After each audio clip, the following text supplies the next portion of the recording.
Het blijft altijd constant in je hoofd gaan piekeren over hun situatie. Gaat het goed of niet?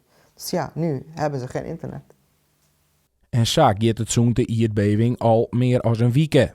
Meerdere keren daags probeert de Syrische Majid uit Ternat contact te krijgen met zijn ouders in het rampgebied in Syrië. Maar de internetverbinding is te zwak. Zo nou en dan slag het contact wel.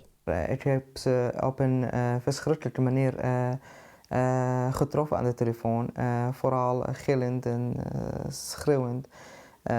De angst was verschrikkelijk enorm. Gelukkig hebben ze eigenlijk deze ramp overleefd. Ze zijn ongedeerd gebleven. Nu zijn ze door mijn zus opgevangen in een ander dorp eigenlijk, in de omgeving van Latakia. Zijn handen binnen veilig, maar een heel soort meisken ken ik geen kant op. Daarnaast is er wel wat neethelp, maar die komt tiegedreig op gang. Intussen binnen er al zo'n 6000 meisken verstongen in Syrië. Majid hoopt dan ook dat men rap met meer help komt. Als er de internationale hulp komt, dan biedt ook wat perspectief aan de Syrische bevolking. Om toch daar te kunnen blijven.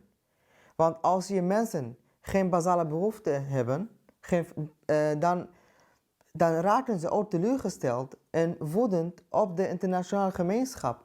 En dan gaan ze op hun eigen initiatief eigenlijk uitvluchten naar andere landen. En dat willen we graag niet.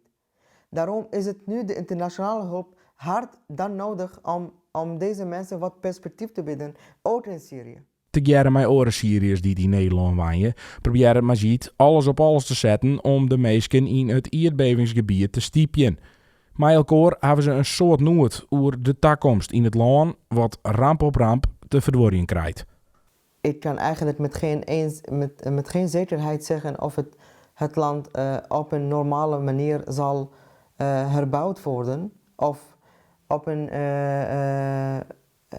dat mensen daar op een duidelijke manier ook perspectief en toekomst kunnen krijgen. Om daar te kunnen wonen.